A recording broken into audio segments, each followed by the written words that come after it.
All right. Welcome everybody to another episode of the AUR podcast. I'm always excited to bring on people that are very interesting and people that do things not because they want to do it for themselves. I love talking to people that help others, especially veterans and first responders. And today we are just extremely fortunate to be able to talk to Mr. William Branum. He is the founder of Naked Warrior. As everybody can see on the thing, Get Naked. We're going to get into what that's all about today. But the thing I want everybody to understand is this man is he's a veteran.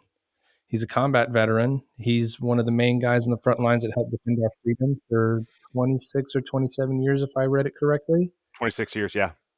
Just like me, retired as a senior chief. So we're in the 2% club. Can't trust the even numbers, which is good to go. And everything that he's doing is to help first responders and military veterans to get through and become better people. So William, I'm super excited to talk to you. I'm grateful, and I just can't wait for everybody that listens to hear all the great things you have to say. So I always like to start off with, let's start from the beginning, kind of give us a background, as much as you want to share, of where you started, what got you, and I love to hear the military story as well. What Sure. got you into the Navy, and then what was the turning point? We'll get to that after, like the pre-up, but give us the background of where you got to where you're at today. Okay, so first of all, thanks for having me on the show. I really truly appreciate it. Any opportunity I get to be on a podcast and share my story, I'm grateful. Um, I didn't ever think I wanted to be in the public light, especially given my background, because we were told to be do not advertise the nature of your work and things like that. And I'll go into that in a minute. But now I'm like I need to tell more people about who I am and what I've done and like struggles that I've gone through because it has helped other people. So again, my name is William Branum. I spent 26 years in the SEAL teams. It's actually not exactly true. I spent 23 of my 26 years in the Navy in the SEAL teams because when I joined the Navy, I I made some tactical errors that put me on a ship in Yokosuka, Japan, that it almost prevented me from going to SEAL training, and I Wow. completely joined the Navy to become a SEAL. So my background, I'm from a little town outside of Meridian, Mississippi. There's not a whole lot going on there, and I was heavily involved in the Boy Scouts. I was very poor growing up, had kind of a defeatist attitude, but I always knew I wanted to be part of the military, part of something bigger than me. I grew up watching John Wayne. I watched, Rambo. He was an Army Ranger in Vietnam, I guess. Chuck Norris was part of an organization called Delta Force, where they were shooting like rockets off the front of dirt bikes and things like that. I was like, I want to do something like that. I always knew I wanted to be part of the military and some elite portion of the military. I just didn't know what that really looked like. Maybe I could be a Marine Corps Scout Sniper. I knew what those guys were. That sounded super cool. And they had really cool commercials when I was growing up. We only had 4 channels growing up, and of course there was no internet back in the day. I'm much older than I look, but um, and they were like fighting dragons with swords and shields, and they had really cool uniforms, and the Navy had the ugliest uniforms, and there was a naval air station near my town, and I was like, never in my life will I ever join the Navy. The end. Everyone in my family was in the Navy. I'm not joining the Navy. No way, no how. Because I never want to be on one of those ships. I don't want to wear dungarees. I don't want to wear the little Dixie cup hat thing. Yeah. Like, no, no, absolutely not. And and so I went to this national jamboree. Again, I was heavily involved in the Boy Scouts. I was an Eagle Scout. Before I was an Eagle Scout, because I was so involved in the Boy Scouts and I was poor, the Boy Scout organization that I was a part of, they paid for me to go to this national jamboree. And so we went with us like a sister troop, and I met another kid there, and he was like, yeah, he was a really good swimmer. I thought I was a good swimmer until I actually started swimming. I thought I was a good runner until I actually had to run for real. But and he's like, yeah, I love swimming. I'm going to be a Navy SEAL when I grow up, and I also want to be an F-14 Tomcat pilot. And the movie Top Gun 2 just came out, so it's kind of Yeah. fitting. Yep. And I'm like, okay, that's cool. I know what an F-14 is. We won like the first Gulf War through air power. I was like pretty motivated to be a part of that. And then I'm like, well, what's a Navy SEAL? And he was like, oh, it's the most elite military force in the world, the hardest training, la la la, this and that. And I was like, where do I, that's what I want to do also.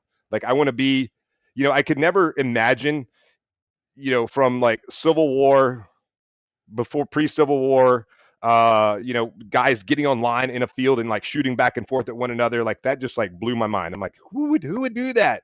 I want to be like Last of the Mohicans and like ambushing people from the side and doing, these quick movements and like get in and get out fast. And so that was sort of my mindset from childhood, playing capture the flag or whatever. And so I came back from that jamboree. This was the summer between my 11th and 12th grade of high school, and the Navy recruiter calls my house, and he said, "Hey, have you ever thought about joining the Navy?" And I was like, "Man, I don't want to join the Navy, but I want to be a Navy SEAL and I want to fly F-14 Tomcats."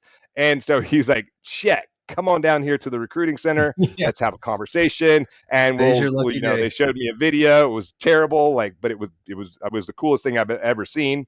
Like this SEAL recruiting video. I watched it. I'm like, yeah, where do I sign up and how do I become an F-14 Tomcat pilot also? So, and I was in reasonable shape, I thought, at least as far as the other kids in school. I was an okay runner. I didn't play sports because my grades weren't good enough. My dad wouldn't let me play. I later found out that I have like ADHD and some other learning disabilities, but who cares about that?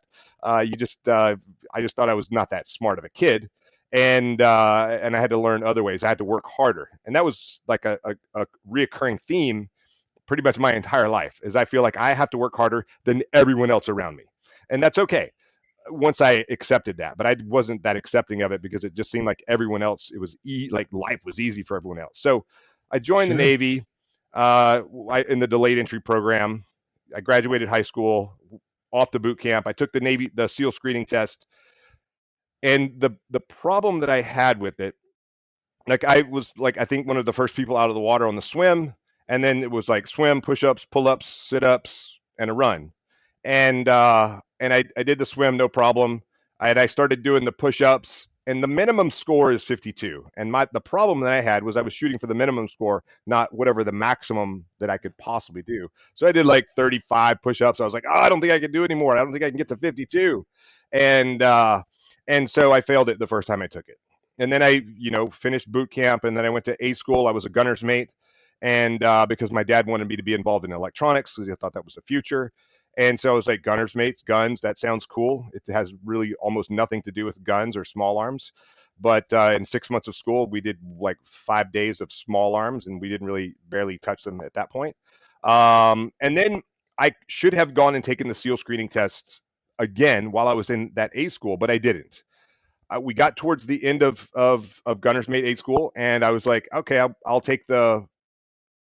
You know what? I'm high enough in the class. I'll take these orders to this other school in Dam Neck, Virginia, Virginia Beach, for 4 months. I'll get in better shape, and then I'll go to Buds. And what I didn't know, because I didn't ask the right question or the right people, is since I took those orders to that school in Virginia Beach, I had 24 months of obligated service to a ship in Yokosuka, Japan. So when I went Oh, to go like take the screening test in convenient. Virginia Beach, they were like, "Why?" They're like, "Hold on, we'll check on it." And then the instructors came back and they were like, "Yeah, sorry, bro, you took these orders. You're going to Japan." I'm like, "Well, what if I fail out of the school?" "Yeah, you're still going to Japan." And so, not being a quitter, um, off to Japan I went. I spent my time on the ship. Then when it was, my 9 month window, like this whole time I'm on the ship, I'm like prepping to go to Buds, working out, doing what I need to do to go to Buds. And like at the 9 month window, I call my detailer and I was like, hey, I'm putting a package in to go to Buds. He's like, that's great, but I'm not going to let you go because you're too critical to the Navy. What? What do you mean? He's like, because you took that school in Virginia Beach, that you're NEC, you're too critical to the Navy. You're more critical, in my opinion, to the Navy than what a Navy SEAL is. I'm like, but if I go to Buds and I don't make it, then you get me back. No big deal. He's like, no, you're not going. And so I did my package. I did all the physical stuff. I passed the PT test. I passed the medical stuff. I did the dive physical. I did all the stuff that you needed to do. Submitted my package, and it just didn't go anywhere. And then I called the SEAL detailer. I'm like, hey, have you like they're like, your detailer has to let you go before we can like cut orders for you. I'm like, oh, okay, check. And so I'm at like 2 months before I'm supposed to rotate. Still nothing. We get word that the chief of naval operations is coming to our ship in Yokosuka, Japan. So he Prime came time opportunity. he came to our ship in Yokosuka, Japan. There's like 10 ships in Japan. He didn't Yep. go to any other ship. He went to like he had like big like the base like CNO's call, and then he like left there and he came to our ship and he gave his vision of the Navy and whatever, and then asked if anyone had any questions, and I was like, yeah, over here. He calls on me, and I was like, yeah, I joined. I like first of all, I had no real idea of who I was talking to. People were like, Sure. he's a common sense leader. He did all this stuff and that stuff, and he was great. No, And but you should ask him. that's the key. As soon as your hand went up, you already know your chief was like, "Oh, what's going to happen No, now?" because I told them Everybody's I told going, them what I was going to do. I told everyone okay, what good to go." I told the CEO I was going to do, and one of the things that I think helped is that I was an E4, and this was before getting your E-SWAS was mandatory.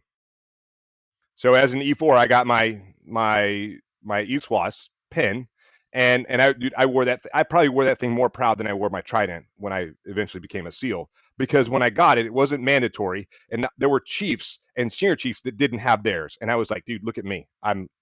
And so because of that, I became the sailor of the quarter that quarter.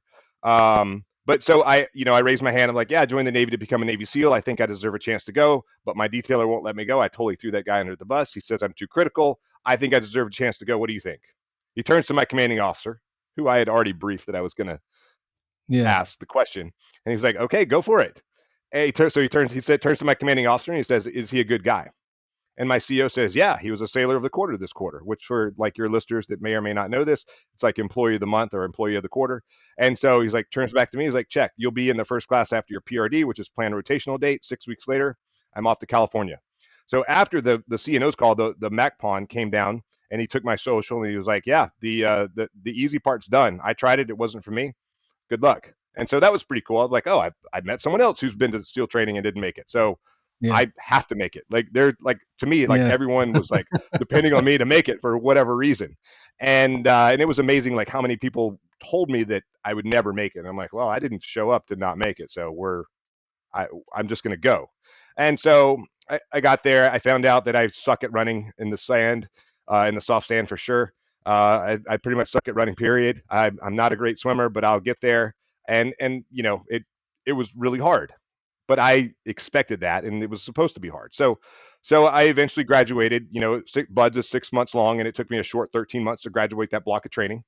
I got injured several times. You know, the second time I got injured, they were going to kick me out, but I was like standing there talking to like the second guy who's like, they're recommending you be gone, and I'm kind of leaning in that direction. I'm like, please don't let me go. Please don't kick me out. It took me like all this to get here. Like I had to ask the CNO to get permission, and if I leave, I may never have another opportunity to come back. La la la, whatever. He's like, go stand outside, and I'll be right back. He was gone like 4 hours, and then I'm standing outside like crying and on my crutches, and then he comes back like 4 hours later after meetings and all day. It was like the end of the day, and he's like, "What are you doing here?" And I said, "You told me to stand outside." He's like, "Oh, go Yeah. check in over there, and you'll be in the next class. But if you get hurt again, we're gonna kick you out." I'm like, "Check." Well, I never staying for healed up 4 from hours whatever that injury proved that was. though, right? Yeah, and so I never Yeah. healed, and he didn't maliciously like leave me out there. He was like, okay, fine, I'm gonna go run the paperwork, and they went from here to here to here, like a bunch of other meetings. And he came back. He's like, what are you doing here? Like I've already said that you could stay, but I didn't get that word until Right. he came back 4 hours later, and so I didn't heal up, but I limped all the way through first phase, through Hell Week, and then I had, after Hell Week, I had stress fractures on my other leg. And so, but because I had passed that, pinnacle of training, like this major milestone, they let me stay for one more class, and then I made it the rest of the way through. But that was, one of the hardest things was actually getting rolled out of the class that I was in. And then eventually I got to the SEAL teams, and then, did 7 combat deployments overseas, retired.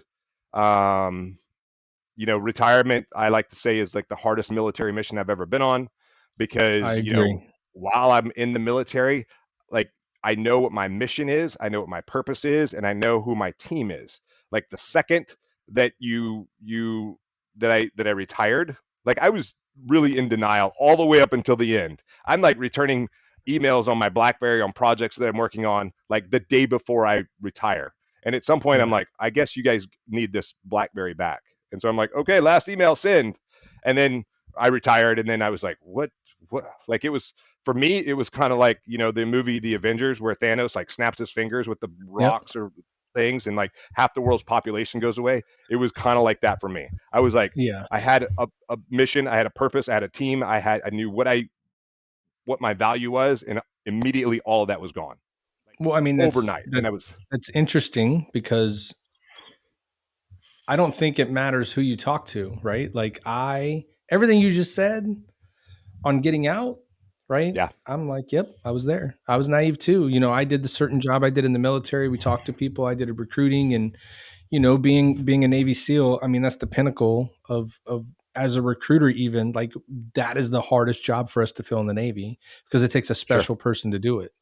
And it's not always the physical. A lot of times it could be the mental. There's a lot of things that go into that we had to learn to recruit to that. But they're telling us like, oh, you're an HR guy getting out of the Navy, right?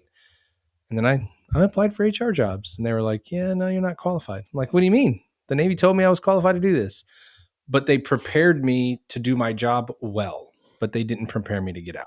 Like and it Correct. happens, which is why I like doing what I'm doing right now because I can talk to people that have left service or even people that never served but took the step to take a chance on themselves and then they were successful. So it shows you that no matter what you do, you can succeed. But everything you were just saying, I was like, man, I'm 100% there. I just And was I like, oh, no big and it deal. It's going to be great.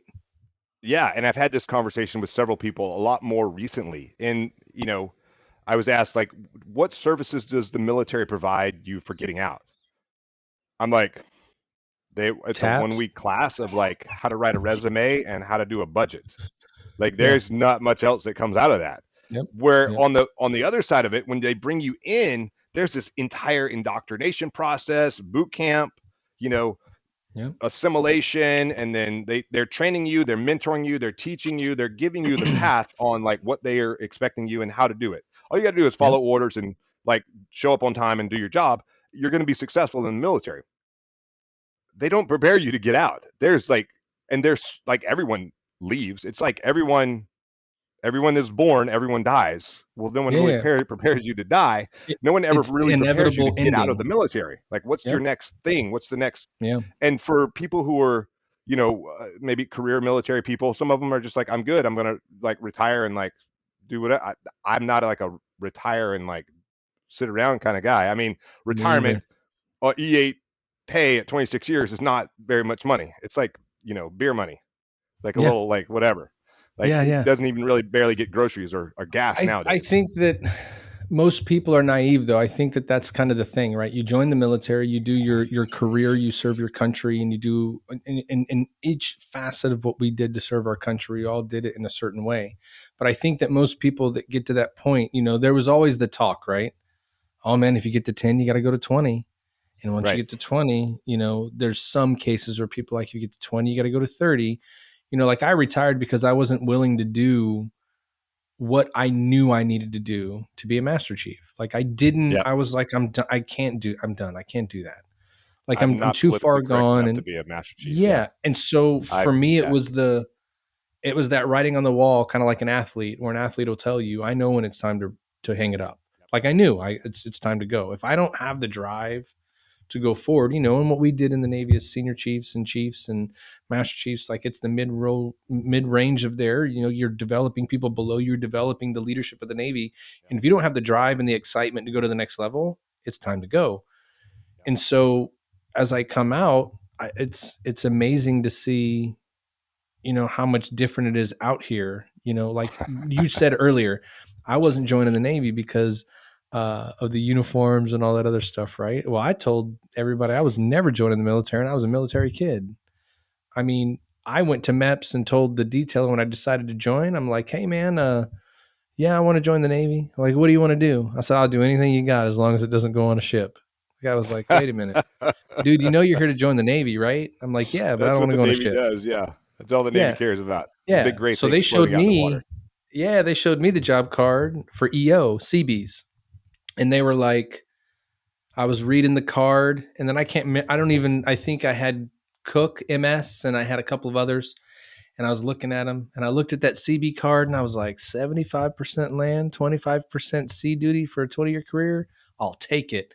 But I didn't Yeah, even realize that it was 100% land, and you might go on a boat every once in a while. So it's like yeah, you make the choices, you go in, and hearing you talk about the end of it is the thing that I talk to a lot of people about on the podcast, or friends, or people at the post for the VFW, the American Legion, is like, yeah, I mean, if all of us can sit here today and say that we're prepared to do our job and protect our country, but we're not prepared to get out, like, why hasn't anything been done about that yet? And so right. that's why, again, I enjoy doing what I'm doing right now, because whether one or a million veterans hear it, they can see there's something different that they can do when they get out. There is success everywhere. Don't forget, we do still live in America.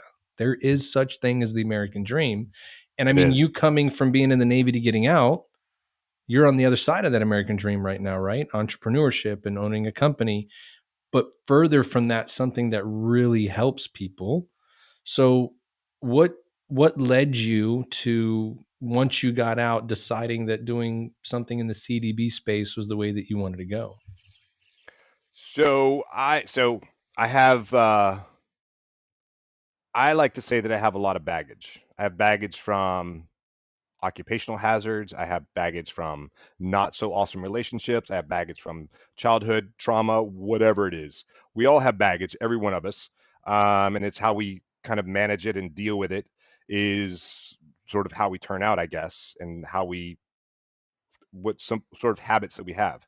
And so because of I have a lot of noise in my head, a lot of voices, a lot of not like voices are saying go do terrible things. It's just like internal stress and anxiety that I would use alcohol and a lot of it to dull out that noise. And I knew like this was like while I was still in and after I transitioned, and things just seemed to be worse because I was like, I'm grinding, and I'm not being successful like I think I should be. If you build it, they will come. It doesn't really work like that. There's a lot more steps in the middle there. And I was like, I was kind of running into brick wall, and I was like, dude, why is this so terrible? And then other things were popping up. And at some point I'd heard about CBD. It was still not federally legal, and I still was active duty. I still maintained my top secret clearance, and I was like, I feel like I should try it, but I'm afraid of it. Number one, I'm a child of Nancy Reagan's war on drugs. Just say no. So drugs are bad, and okay, and stuff like that, and really not knowing anything about anything. But where I'd heard CBD was like on a podcast, and the guy was talking about everyone knows about medical marijuana and the benefits of THC, but there's this other molecule in the plant that it helps with stress, anxiety, inflammation, pain, sleep, all these other things. And I'm like, I probably need some of that. And then he's like, it's CBD. And I was driving and I pulled out my notebook and I wrote it down. And I was like, oh, CBD, like remember that later, another day. Because I'm still active duty, anything marijuana derived is, that's a quick way out of the military. You lose your security clearance and all this other stuff. So I retired in 2018. I still didn't try CBD until 2019 when I was in Virginia dealing with some stuff, and I had lunch with a former teammate. And I said, after lunch, I think I'm going to see if I can go find some CBD. Maybe what you have in Virginia is better than what we have in Hawaii.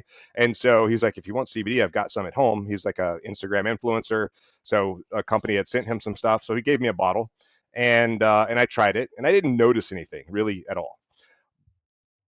Not until I finished the bottle, and then you know I didn't take any more after that. But what I noticed is after I'd finished the bottle, I didn't notice like how good my quality of life became until I stopped taking it and I started getting worse again. So I went from like I like to say water boils at 212 degrees. I was probably living at like 210 degrees. And after taking CBD over a little bit of time, I went from like 210 to 205 to 200 to 195 to 190, maybe 185. So my fuse got longer. I got out of that red zone where like little things would set me off. I had a little bit better like self talk, and I wasn't depending on alcohol so much to turn down this noise in my head or dull out the noise in my head. And so I stopped taking CBD, but I didn't like notice it until like I started going back towards that boiling point. I was like, what's going on here? Why am I so anxious? Why is like my life seems so terrible all of a sudden? And so I What's tried a the different one brand. thing I that had similar changed, right? results. What's that? I was gonna say, you start to go back and go, okay, we were there, now we're here. What's the one thing that's changed, right? You Right. always go back Yeah. and deduce what's going on. and It's and very maybe it's interesting. placebo. I don't know. So I tried a different brand. I had similar results, and so now I'm very interested in the CBD industry. I'm like, I want to be a part of this. Like maybe this is my new like mission, my new purpose, like to educate people and teach people and like something. Like I don't even know that much myself. I just know like the benefits that I got from it. And so I met someone in the CBD industry, and not like she was putting CBD into kinesiology tape. And by the way, CBD only became legal federally in the passing of the Farm Bill of 2018. So December 20th of 2018 is when hemp became legal, and that's when CBD became legal federally. So it's still a fairly new industry. It's still not FDA regulated, but I don't really care about FDA regulation because cigarettes and alcohol and all sorts of other stuff is regulated by the FDA, and that really means nothing And it's to me bad at for this you. point. Right? Yeah, you can have so much rat poop in your whatever, and it's still okay by the FDA. Yeah. So, um, so I met this girl in the CBD industry, and I was like, hey, like really, I wanted her to hire me, and I could help do whatever. And she was like, well, do you want to do A to B, B to B, or B to C? And I was like, I don't know what those letters mean. I want to do C, B, D. And she Yeah. said, okay, I got you. Why don't you start your own CBD company? And I said, I don't know how to do that. And she said, you are a Navy SEAL. You can figure it out. And so I asked her for my man card back. May I please have my man card back? And put that in my pocket. She gave Yeah. it to me. And then she like, taught me a little bit about the industry. And then I started digging into it. I found out it's extremely dirty. So, very corrupt, and like everyone's like get rich quick, and there's a bunch of crap out there in the industry. So my goal, my new mission was like, okay, start my own company and sell the highest quality product to the market. Awesome. So I Yeah. did. I found like the highest quality suppliers. The QA is like top, like above, like any of the biggest brand names that you've probably heard in the CBD industry. Our QA is higher. Um, so much that the suppliers that I use, the other big players have actually raised the bar in like QA in what they're doing. So we were some of the first to partner with these suppliers that had the highest quality truly in the industry. And then I was like, okay, so everyone has a premium quality CBD. What's my new mission? And so I looked at myself, I like where I came from, the experience that I had from CBD, from my transition from the military to civilian life, all the baggage that I was carrying around. And then I came across the number that 22 veterans take their lives every single day. We've lost more veterans to suicide than we have in 20 years of sustained combat in two theaters of war. I've lost Yeah. lots of friends to both combat and to suicide. And so I actually lost my dad, who was a veteran, to suicide. So that became our mission at Naked Warrior Recovery is 22-0 to eliminate Yeah. veteran suicide. And we talk about I'm speaking specifically to veterans, but you know I first responders are exactly the same way.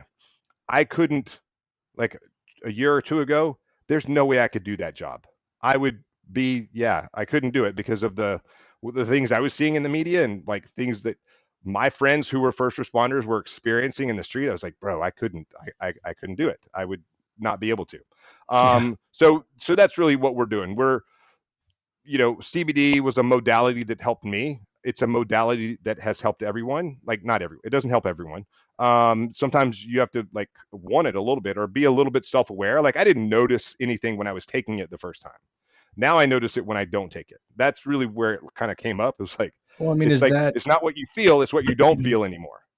but is that like I don't know, just call it that's the point, right? Kinda. And anything that you do that's gonna help you, as long as you're doing those things that help you, work out every day, or if you're taking the CDB like, it's like it's supposed to be or whatever, like the moment you stop any of those things that are good for you, you notice that they're good for you because then you go back to the part that's bad. Like, I Right. feel bad right now. Like, what's going on? It's kind of like, I got to work tomorrow. You go out drinking all night, you're going to have a headache. But if you went to You're bed gonna on say, it's not time, gonna be, yeah, you yeah, would be yeah. good to go. And so it's like it's a whole part of learning how that works. And I mean, that's just it I don't know. There's a lot of times when you look at the 22 each day, which I'm sure if anybody went back and relooked at that with the coronavirus pandemic that went down and stuff like that, I it think the might number even be actually, higher today. I've seen data where it's 26. Yeah. Yeah. And I mean, it's the worst part is there's a lot we could do to fix it. And you're doing a lot to fix it. But the problem is that, and a lot of times things like that is like, people don't want to talk about it. You don't want to Yeah. talk about it because it's bad. And Yeah. if it's bad, we can't have a discussion on it. But at the end of the day, why are people doing it? Well, here's the first reason. Whether they're a first responder or a police officer, or a first responder being a police officer, firefighter, a dispatcher, believe it or not, their stress Yep. level is out the roof because they're the first person that gets this EMTs. thing. I did a podcast EMTs, yesterday with a guy who was an EMT. He was like, dude, I saw stuff that you wouldn't bad, believe. I'm like like, you probably had wrecks, more, fire, more experience of like those things than I did in combat. for sure. And so when you group all those people together, it, something that anybody can do to help them is great. But all we really want to do is be against them. There's a problem. There's something that you Right. that they can't do this or that, and you made me feel bad. When I look at, we both, like, you retired in 2018, I retired in 2019, which means we joined right around the same time. Yep. And I mean, back then, yeah, there some stuff that people did that was inappropriate to help you learn how to do the job correctly. Absolutely. But at the end of the day, I felt I was held accountable and I felt like I wasn't in control when I was at the lower level. And I've seen a lot of guys that I've served with that are now in those higher points of leadership in the Chiefs mess and equivalent across other services. I don't even know how they hold people accountable nowadays. I don't know how they can do it because people under have, it's like kids calling child protective services, Right. right? Like, they're going to call it because they got yelled at by their parents. And we think it's a great idea because the parents disciplining the child for doing something wrong to take the child from the parents. They can go to another parent and do just as much wrong and get worse. And then we wonder why we've got this huge cycle of problems going on. And it's like there's Right. no accountability. And if we would just talk about stuff like that, it would be better, right? And Yeah. and go look back at the military, right? It's 26 probably a day from what you've seen. They say 22. I think a lot of that number is people kind of on the outside of the military where you see that. Because inside the military, we're taught if you see something that's not right, immediately you don't leave, you stay around that person, talk to that person, and you make sure they get help, even if it's a Right. false alarm. We don't even care. Yep. We want to take care of them. And once we get out, that's what we were talking about earlier. We get out. Well, where is that? Now I gotta Yeah. hope I can go to the Now what? VFW. I hope the American Yep. Legion's right down the corner. DAV is there. I'm hoping that I'll pass by a veteran that will see me and see that I'm not who I normally would be. And so Yep. it's hard. You're taken away from a community that's loved you for a long time and that you've become a tribe to, and now you're going into a world that you just don't understand. People don't understand us coming out and how we talk or how we communicate. And so because Yep. both of those people can't get together, like, that's where the hard part is. And I wish we could do a better job at teaching the outside of the military world that, like, you may call it managing people, I call it leading people. You think Yeah. that just hoping they're okay is good management.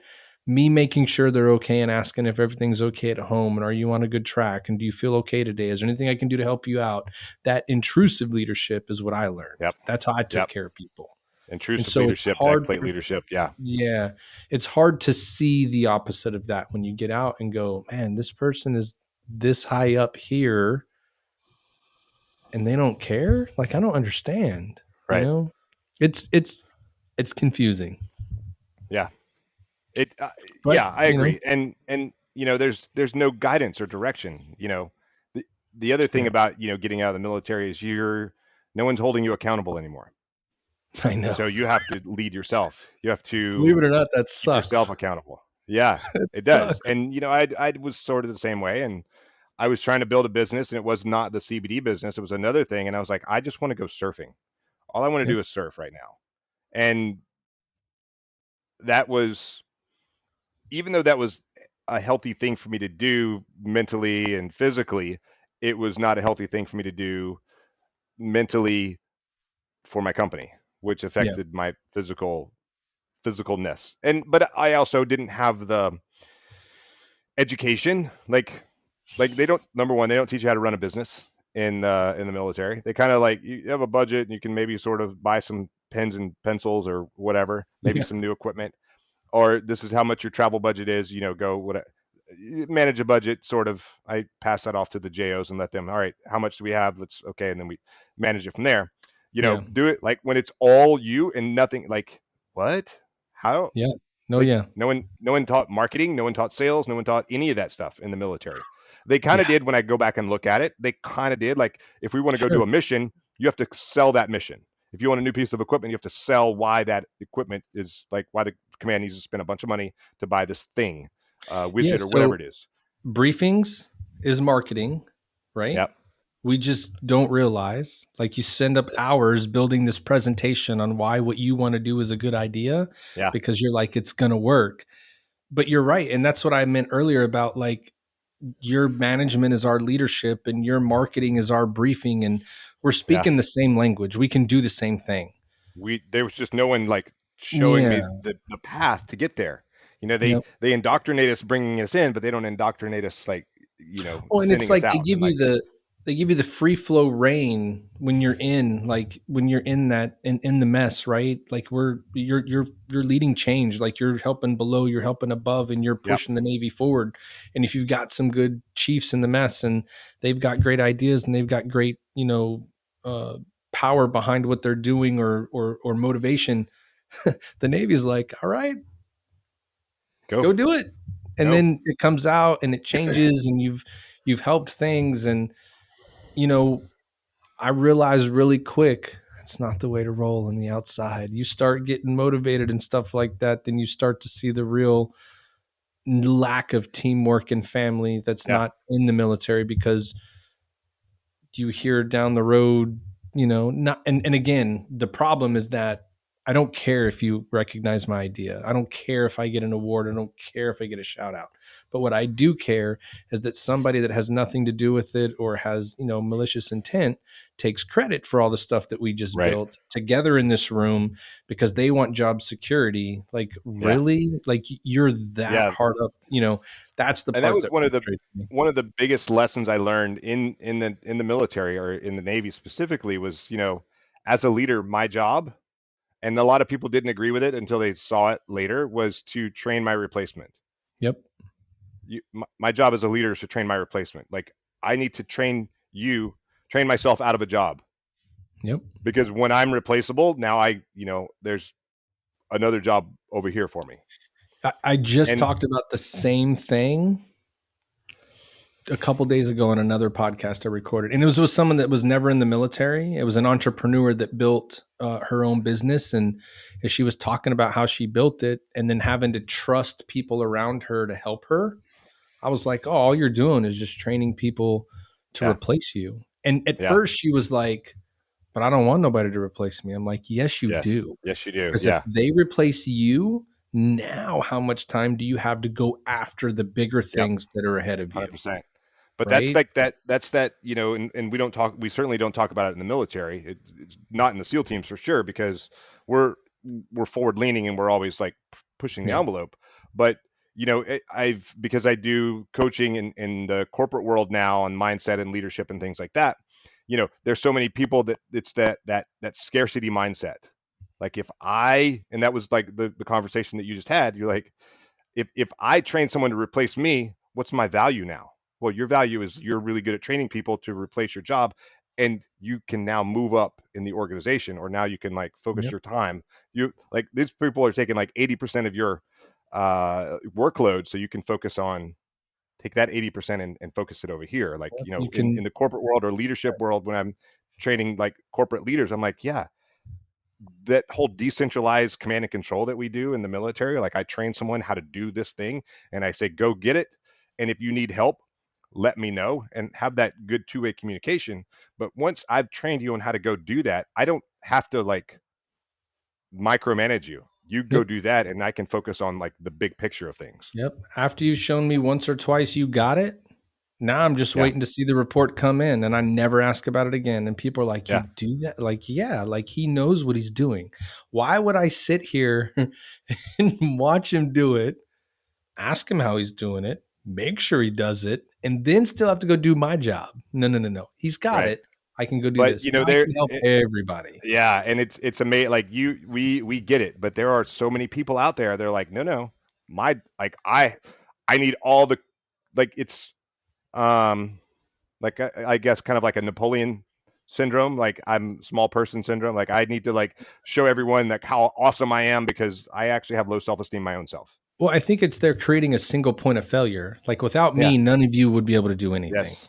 Yeah. Yeah. And what you don't realize is the more people you train and bring up, that is what really makes you irreplaceable, This is the is the more fact value. that you Yeah, can you're build you're that more team and valuable push that way. But yeah, yeah, people don't see it that way. It's like the scarcity mindset, and yeah. it's a real thing. But It's yeah, I mean, so walk me through like I'm interested to know, like you said that you went and found suppliers and like the highest quality people and you were doing it.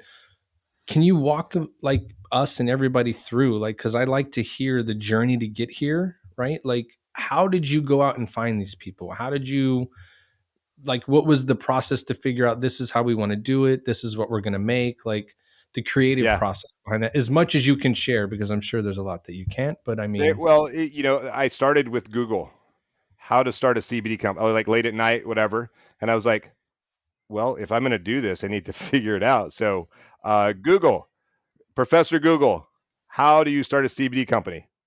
Send, and then like I got YouTube videos and podcasts and articles and blogs and all this other stuff, and I was like, oh, okay. And so I just started educating myself, and then from there I started reaching out to supply like people who like made videos or people who like wrote articles or people who were I just like reached out. I'm like, let's talk to me about your process, talk to me about this, talk to me about educate.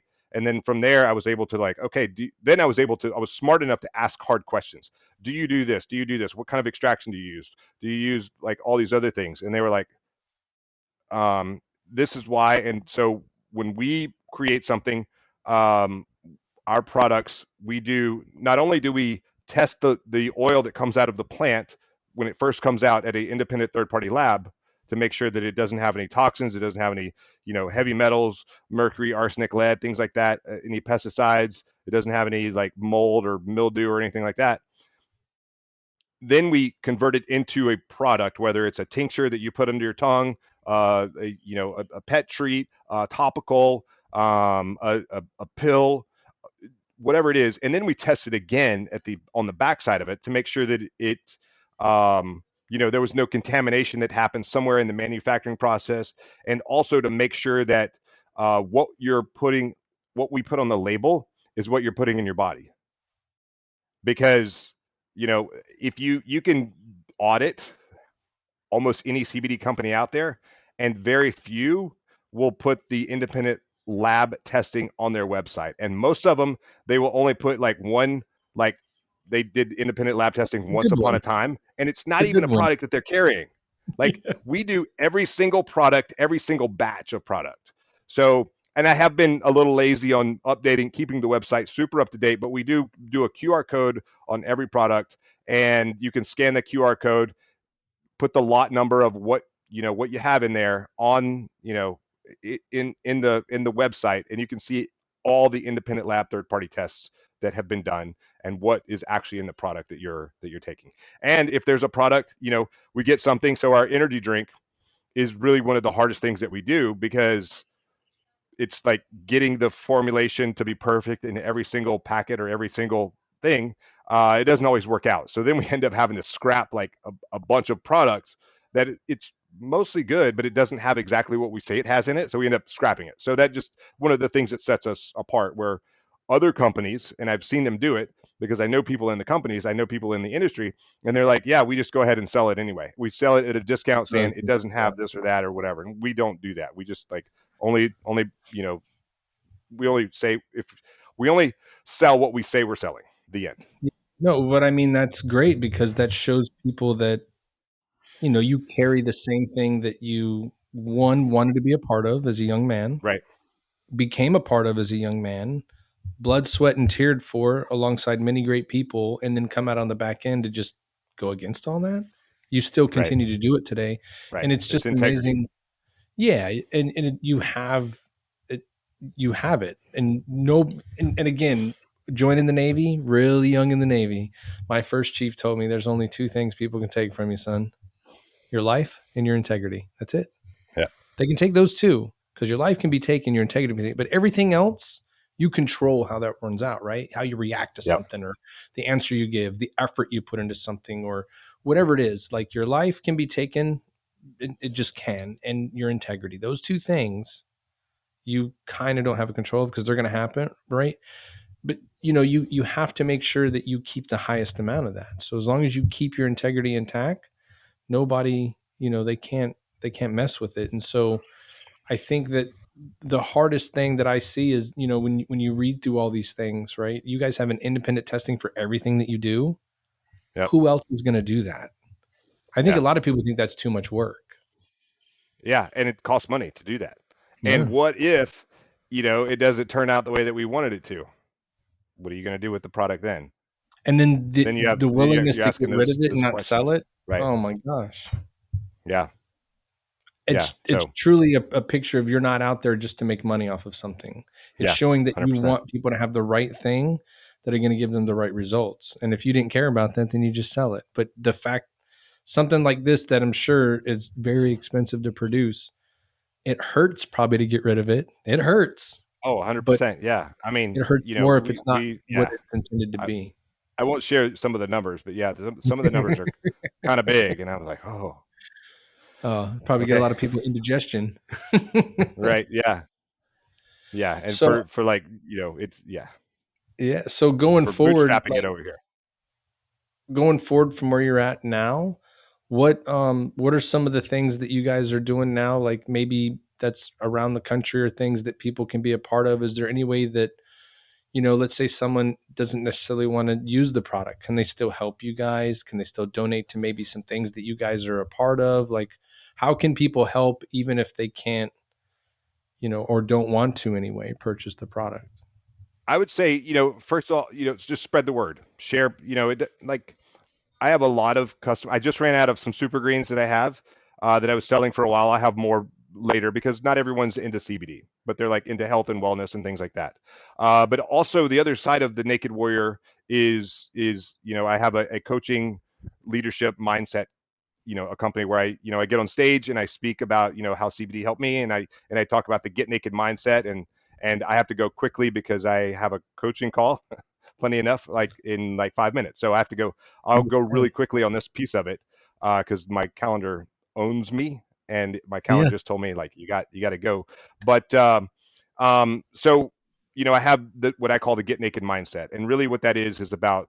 Oftentimes, we all of us go through life and we wear some sort of ego, some sort of armor because we don't want to get hurt along the way. In the SEAL teams, we put our armor on to go into harm's way, and sometimes it comes in really handy that we had it, and then we come back, we take our armor off, we hit the showers, we rest, we recover, we get ready for the next mission. In life, we don't do that. In life, we end up wearing armor or baggage. I call it baggage a lot of times. I don't call it PTSD because we all have some sort of baggage, whether it's from, again, occupational hazards or childhood trauma or terrible relationships or whatever it is, and then that weighs us down, and then we just carry it around because how do you boil a frog? 1 degree at a time. Like eventually you don't know that you're in that, you're in that frog in that boiling water. And that's the way I was when I was taking CBD.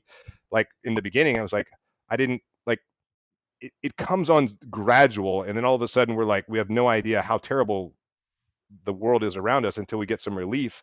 And then when it's like terrible again, it's like you pull that frog out of the water and then you put him back in the exact same temperature water, he's going to hop out. It's like, no way, that's not cool.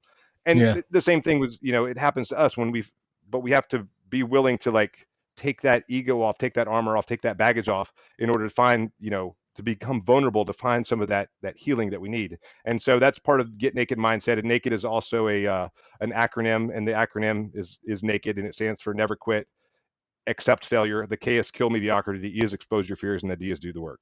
And that's something you have to do every single day. And they're not like, they don't stand independent of one another. They all kind of work synergistically with one another. And so that's a lot of the message that I share when, when I get on stage and speak around the world. But yeah, I definitely have to run. I Oh, yeah, no, I was going to say apologize I for that. We could appreciate come it. back and do a round two at another date. I But yeah, am the time just got ready away from me. whenever. Ready whenever. I appreciate you being on. Thank you so much. And Yes, sir. I I appreciate you. know that people are going to get a lot from what you talked about today. And I can't wait to Awesome. share more. I can't wait. Thank you. Yeah, I think, yeah, definitely we should set up a round two. Yes, sir. Awesome.